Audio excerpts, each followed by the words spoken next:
Vamos a comenzar el encuentro del día de hoy. Y les quiero contar a los que asisten por primera vez que llevamos 3 semanas conociendo a los diferentes mensajeros divinos. Ya hemos aprendido la vida sobre Krishna, Abraham, y hoy día conoceremos la vida de Moisés. Antes de partir, diremos 2 oraciones para llenar este espacio de unión y espiritualidad. Vadí, ¿quieres decir una oración? ¿Tienes por ahí? Pues si me permites, a mí me gustaría hacer una oración Perfecto. muy Vadí, especial esta noche por Colombia, Israel y Palestina. ya, entonces Claudia, parte tú y después si Vadí puede.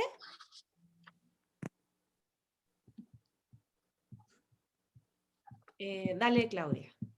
Dame un segundito, la busco.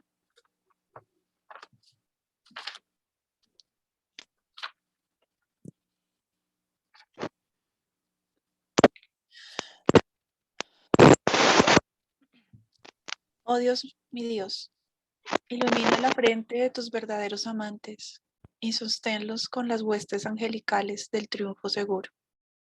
Afirma sus pasos con tu recto sendero y por tu antigua munificencia abre ante ellos los portales de tus bendiciones, pues gastan en tu sendero lo que tú les has conferido, resguardando tu fe, poniendo su confianza en el recuerdo de ti, ofrendando sus corazones por amor a ti y sin retener lo que poseen por adoración a tu belleza y en su búsqueda de las maneras de complacerte.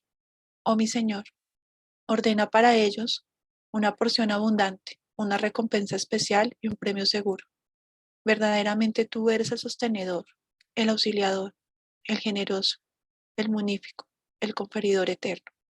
Abdul Baha.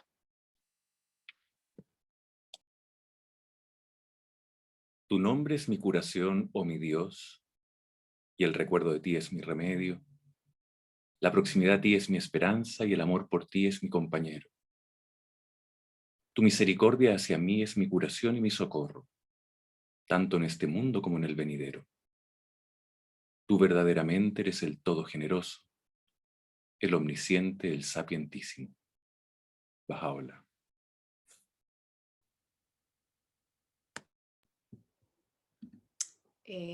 Muchas gracias a todos los que están acá. Le damos la bienvenida a nuestra querida Claudia.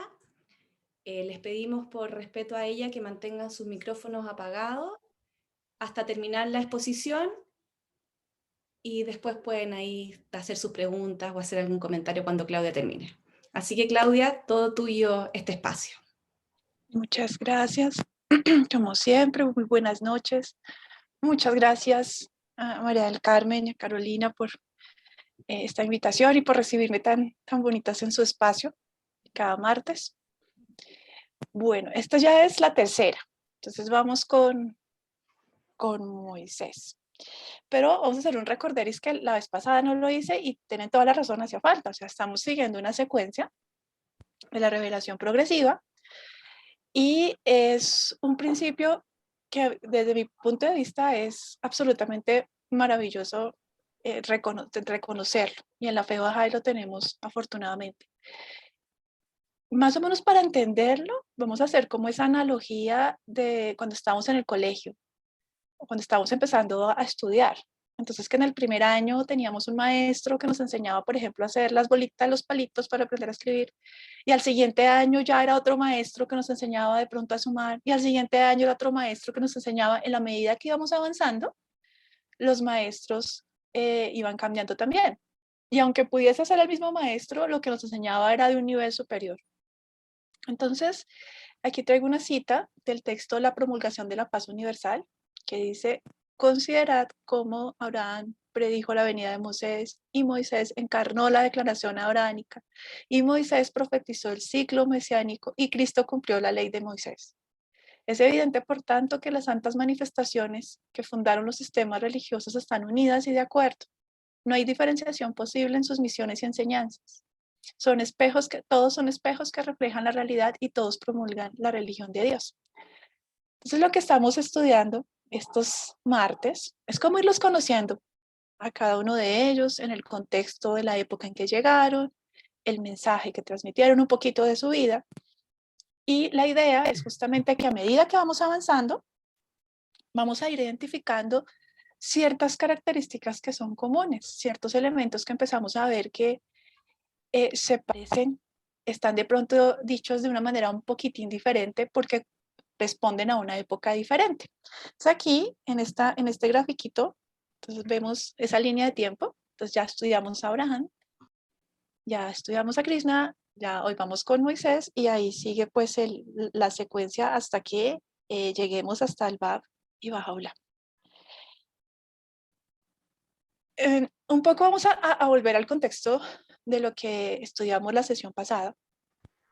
Ver un poquito también en los textos un poco lo que hablamos la vez pasada en relación a la creación, luego hablamos y hacíamos referencia justamente a estos contenidos que están en el Génesis, en el libro del Génesis, y hablábamos un poco que en la sesión pasada, que nosotros nos íbamos a concentrar justamente, que fue el estudio que hicimos en Abraham. Entonces aquí vemos algunos hechos que son importantes, que hablamos la sesión pasada, que tiene que ver justamente con el pacto que hace Dios con Abraham, y también alcanzamos a hablar de Ismael y de Isaac. Pero aquí vamos viendo cómo el tiempo sigue su curso y empezamos a ver ya entonces lo que tiene que ver con el viaje, la llegada de los israelitas hasta Egipto, y ahí ya empezamos a ver lo que vamos a hablar en la sesión de hoy, todo lo que corresponde entonces a Moisés. Fíjense que la vez pasada nos detuvimos bastante en ese primer libro, el Génesis. Hoy nos vamos a concentrar en el Éxodo particularmente. Y vamos a ver justamente lo que desde el nacimiento de Moisés, los hechos más importantes, vamos a revisar lo que pasó en esos 40 años en el desierto hasta su muerte. Y eso es lo que vamos a revisar en la sesión de hoy. Estoy ubicándolos en este sentido porque como comentaba en la sesión pasada, como algunas preguntas, de pronto uno no tiene tan claro quién iba después de quién, entonces por eso estoy como haciendo ese contexto en cuanto a la línea de tiempo. Ahora bien, ahora sí ya vamos a entrar de lleno con el tema de hoy. Y es que hablar de Moisés puede ser visto también desde diferentes puntos de vista, porque está presente en el cristianismo, en el judaísmo, en el islam, y de hecho, así como con Abraham lo veíamos la sesión pasada, desde el punto de vista de la historia hay como controversia en el sentido de la búsqueda de evidencia científica que demuestre que efectivamente existió y como dudas, pues claro, por el tiempo y las diferencias sutiles que hay en las narraciones, pues aquí en este caso también va a suceder algo similar. De todas maneras, hay una cuestión y es que las diferentes versiones de las historias, igual él siempre va a ser identificado como un libertador, como un líder espiritual, como un profeta. Y realmente al revisar las diferentes versiones, las diferencias son sutiles entre unos y otros libros. De todas maneras, como todo lo que tiene que ver con la ciencia, existen quienes consideran que tal vez fue simplemente una leyenda. Sin embargo, digamos que más recientemente, así como en el caso de Abraham, se van encontrando evidencias que dicen que eso fue mucho más que simplemente una leyenda. En la sesión pasada alcanzamos a hablar justamente de Abraham y de Ismael e Isaac, quienes se consideran pues, los descendientes de los judíos. En el caso de Jacob, hijo de Isaac, tuvo 12 hijos que se conocen como los patriarcas de las 12 tribus de Israel. Y el Génesis termina pues con la llegada de Jacob y 11 de sus hijos a Egipto, donde los acoge José, que había sido vendido por sus hermanos y es el primer ministro del faraón. Entonces digamos que ahí terminaba esa historia y aquí ya vamos a empezar entonces con lo que corresponde al Éxodo. Entonces, una de las primeras cosas que hay que aclarar acá es que con el tiempo, ya vamos a empezar aquí la narración, de pronto ustedes tienen más o menos claro estas historias porque generalmente en nuestros países en Semana Santa solemos ver estas historias y películas y cosas. Entonces puede que refresquemos aquí, tengamos claras algunas cosas. Pero uno de los primeros elementos que vale la pena aquí tener en cuenta es que con la llegada de los israelitas a Egipto y a medida que el tiempo va pasando, resulta que los egipcios, perdón, los israelitas empiezan a multiplicarse, empiezan a ver cada vez más. Y para los egipcios, sobre todo para el faraón, eso no va a ser, no lo va a ver con buenos ojos. Porque resulta que el peligro que hay es que él dice, no, están aumentando mucho la población y puede llegar un momento a que sean tantos y que se puedan poner de acuerdo con nuestros enemigos y entonces pues eso pues, pueden acabar. Entonces no, al faraón no le gusta ni cinco la manera en que están aumentando los israelitas, ¿no? Entonces no le parece, no está de acuerdo con eso. Entonces, una de las primeras cosas que va a hacer es que va a poner mucha, digamos, va a castigar y va a poner como mucha presión sobre esta comunidad. Entonces, en la Biblia vamos a ver cómo se hace referencia justamente a la manera, eso es la primera parte del Éxodo, donde dice, y los hijos de Israel fructificaron y se multiplicaron y fueron aumentando y se fortalecían en extremo y eran fuertes y eran sanos. Entonces, eso para el faraón va a ser visto más como una amenaza. Entonces la primera reacción que va a tener es la de oprimirlos más, como forzarlos más, castigarlos más, ponerles más trabajo, tratarlos con dureza. Y resulta que en lugar de que disminuyeran, no, al contrario, eran como más fuertes, ellos como que eran más, hoy diríamos resilientes, como que eran más fuertes a la hora de enfrentarse a esos retos. Como eso no le va a funcionar, entonces lo que va a hacer es que una de las situaciones es que va a hablar con las parteras. Hacen referencia en el texto a dos. Y les va a decir que cuando los niños nazcan, si son hombres, pues los deben morir. Y si son niñas, entonces las deje vivir. Pero no le va a funcionar, porque entre otras cosas, las parteras lo que le van a decir es que, mire, las mujeres de Israel son tan fuertes que ellas tienen los hijos antes de que nosotras lleguemos. Y es que, claro, ellas ya se sabía, se llegó la noticia, y pues las mujeres van a buscar la manera justamente de tratar de, pues, de proteger a sus hijos. La verdad es que las parteras pues tampoco van a tener el corazón de matar a los niños. Entonces, lo que vamos a ver en el relato de la Biblia es que pues al faraón eso tampoco le va a parecer nada, o sea, no le va a gustar para nada. Y entonces va a dar una orden al pueblo y la orden es que si nacían niños, entonces los tenían que lanzar al río, al Nilo, ya fuera para que murieran ahogados o ya fuera para que los cocodrilos se los comieran. Y si eran niñas, las dejara vivir. Entonces, una de las cosas que a uno le llama la atención es, bueno, y por qué los niños? O sea, ¿cómo espera? ¿Por qué razón él pensaba que al dar esa orden de matar a los niños, eso iba a disminuir a los israelitas, ¿no? Pues hubiera tenido sentido de pronto más con las niñas. Resulta que cuando uno revisa el contexto, lo que está pasando es que esa orden lo que está buscando es debilitar el entusiasmo, debilitar la moral de los israelitas. Entonces, ¿por qué es importante tener eso claro? Porque entonces aquí ya vamos a entender cómo empieza este relato. Entonces, efectivamente nos dice, bueno, un varón de la familia de Leví y tomó una mujer de la hija de Leví y pues concibieron a un hijo. Y lo tuvieron escondido 3 meses. Entonces, a uno ya ahí entiende por qué lo tuvieron escondido 3 meses. Porque justamente si se sabía que el niño había nacido, como era un varón, pues la orden era asesinarlo. Entonces, aquí arrancamos como el contexto de la historia un poco para entender justamente que el bebé nació, Moisés nació, en una nación poderosa en aquel momento, pero él pertenecía justamente a la raza que era extranjera y que era oprimida. Entonces nació en Gosén, región del Egipto antiguo. Los judíos residentes en Egipto se hallaban esclavizados por el faraón y poco antes del nacimiento de Moisés, el faraón había ordenado dar muerte a todos los varones hebreos recién nacidos. Entonces, lo que van a hacer sus padres, y aquí es donde viene la parte bonita, es que dice, sin embargo, Moisés tenía algo especial a su favor. Él era hijo de unos padres creyentes y aunque Moisés no era el primogénito de su familia, él tenía un hermano mayor, Aarón, y una hermana que se llamaba María. Entonces aquí lo que vemos es una primera señal, ¿no? Y es que sus padres lo salvan, lo protegen durante esos 3 meses, lo tienen escondido. El problema es que no pudieron tenerlo escondido por más tiempo. Entonces, lo que va a pasar entonces es que ahí es cuando surge ya toda esta parte del relato en el que dicen que entonces la mamá toma esta horquilla, estos juncos, y entonces arma esta especie de cuna, y entonces lo va a llevar al río, y aquí es donde vemos ya, nos dice la historia, bueno, entonces cuando lo dejan en el río Nilo, su hermanita que está por ahí digamos, va a ayudar a que justamente cuando la hija del faraón lo encuentre, ella es la que le va a decir, ella es la que le va a decir que, pues, que ella conoce una persona, una nodriza que le puede ayudar a cuidar al niño. Lo que vemos muy bonito en esta parte del relato es cuando dice que el niño está llorando y entonces la hija del faraón tiene compasión de él. Y dicen aquí, bajo la dirección de Dios, la hija del faraón encontró al bebé. Y ella estaba pues muy condicionada por su cultura y por la crianza rechazar a los hebreos, pero el llanto de Moisés, dice el texto, derritió su corazón. Y pues claro, Dios tenía preparado, pues había un destino muy importante para Moisés. Entonces ya de entrada se salva, ya vemos cómo la hija del faraón lo acoge.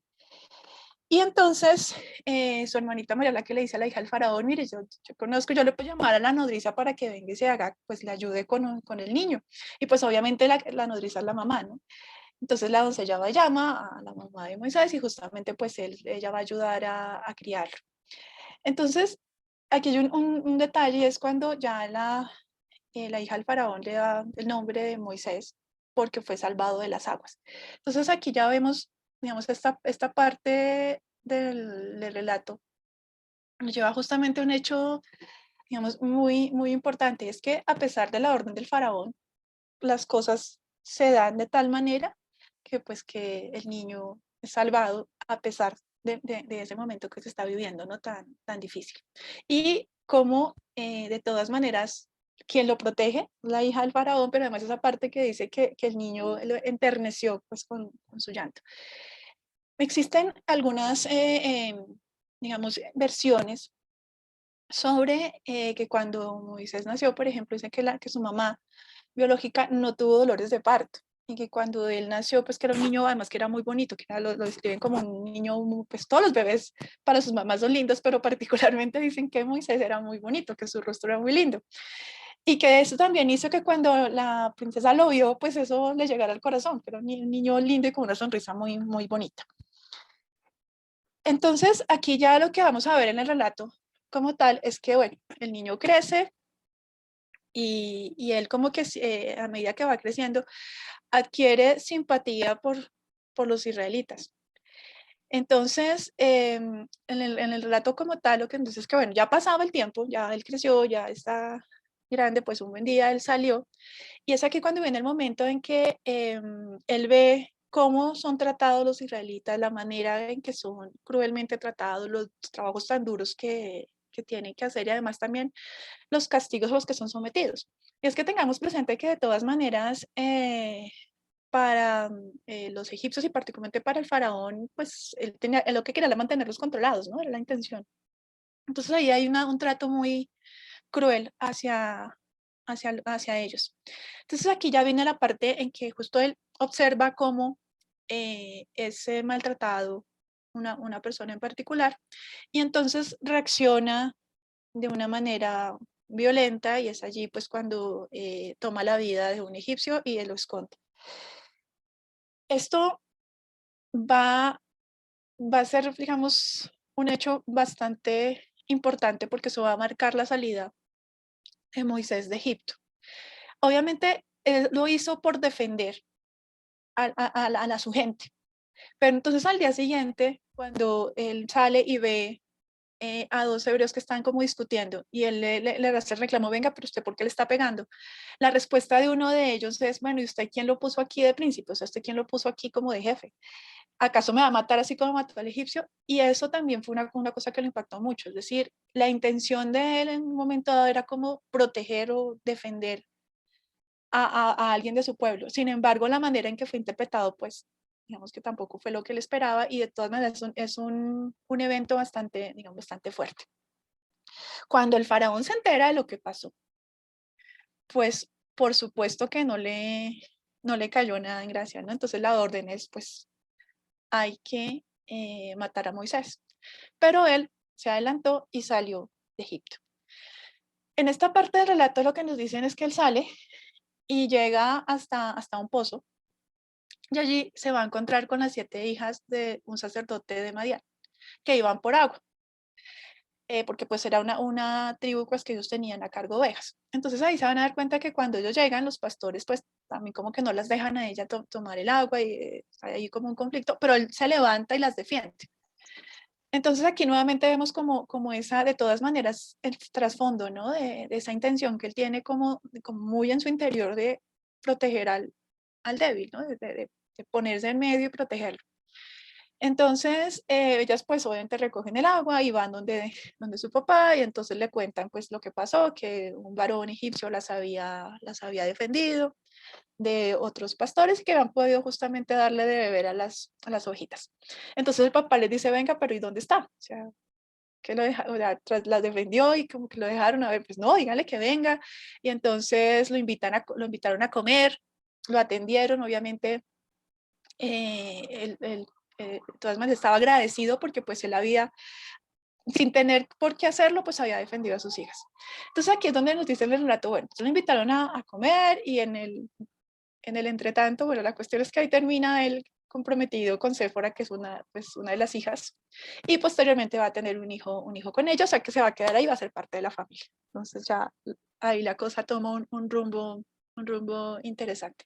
Pero resulta que mientras tanto pasa el tiempo y el faraón entonces en Egipto muere. Y resulta que los israelitas que están en Egipto pues están sufriendo por la forma en que los tratan, cada vez es peor, la situación cada vez es más complicada, y ellos están rezándole a Dios y clamando a Dios que por favor los escuche, que se acuerde de ellos. Entonces Dios escucha a su pueblo y digamos que vuelve aquí a hacerle mención de ese convenio que se había hecho con Abraham, luego se había ratificado con Isaac y con Jacob, y entonces pues Dios mira a su pueblo y es aquí donde el relato nos lleva justamente al momento en que se va a comunicar con Moisés, que es la parte, ya el capítulo 3 del Éxodo, donde nos van a hablar justamente de la zarza ardiente.